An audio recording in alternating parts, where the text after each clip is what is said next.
இல்ல இல்ல நம்ம வந்து எல்லா கட்டத்திலும் நீங்க பாத்திருப்பீங்க. ஒவ்வொரு இடத்துலயும் எங்களுக்கான என்னென்ன தடைகள் என்னென்ன பிரச்சனைகள் இருக்குன்னு நீங்க எல்லாருக்கும் தெரியும்.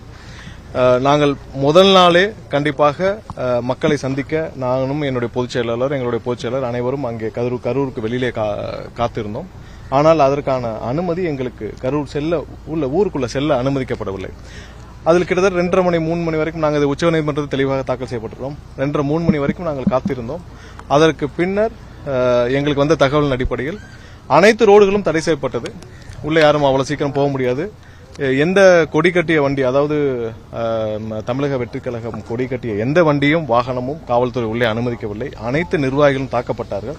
அனைவரும் தாக்கப்பட்டு வெளியேற்றப்பட்டார்கள். அதான் ஆக்சுவலா சொல்லணும்னா அனைத்து நிர்வாகிகளையும் அங்கிருந்த நிர்வாகிகள் அனைவரும் தாக்கப்பட்டு வெளியேற்றப்பட்டார்கள். அதற்கு பின்னால் கிட்டத்தட்ட 2:30 மணி அளவில் எங்களுக்கு வந்து முதல்வர் எல்லாரும் நீங்க அந்த நிகழ்வுகள் எல்லாம் நீங்க பாத்திருப்பீங்க. நடந்த நாடகங்கள் எல்லாம் நீங்க பாத்திருப்பீங்க. ஒவ்வொரு நாடகத்தையும் பாத்திருப்பீங்க, ஒவ்வொரு இடத்தையும் பாத்திருப்பீங்க. எத்தனை அமைச்சர்கள் வந்து உடனே நாடகம் நடத்துகிறார்கள். எங்களுக்கு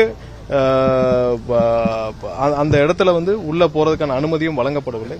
அதற்கு பின்னர் தான் போஸ்ட்மார்ட்டம் உடனே கம்ப்ளீட் பண்ணிட்டாங்க அப்படின்னு தகவல் வந்தவுடன் கண்டிப்பாக இது அடுத்த கட்டமாக எங்களுக்கு இங்கே எந்த இடத்திலும் நீதி கிடைக்காது. ஏனால் எங்களுடைய முதல் குற்றச்சாட்டு காவல்துறை மீது.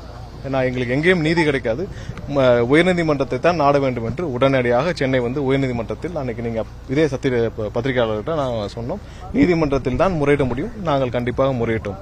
அதுக்கு அடுத்து நடந்த நிகழ்வுகளையும் பார்த்திருப்பீங்க. இவர்கள் எல்லாம் என்ன நினைச்சார்களோ அது கண்டிப்பாக நடக்காது. இவர்கள் எல்லாம் கட்சியை முடக்கணும், இல்ல எல்லாத்தையும் முடக்கணும்னு நினைச்சாங்க. அது கண்டிப்பாக நடக்காது. மக்கள் கண்டிப்பாக எங்களுடைய தலைவர் மீது முழு நம்பிக்கை வைத்திருக்கிறார்கள். 100% நம்பிக்கை வைத்திருக்கிறார்கள். இந்த மொத்த இன்சிடென்ட் எப்படி நடந்ததுன்னு மக்கள் அனைவருக்கும் தெரியும். இதுல ஒன்னும் நாங்க சொல்றதுக்கு ஒண்ணும் இல்ல.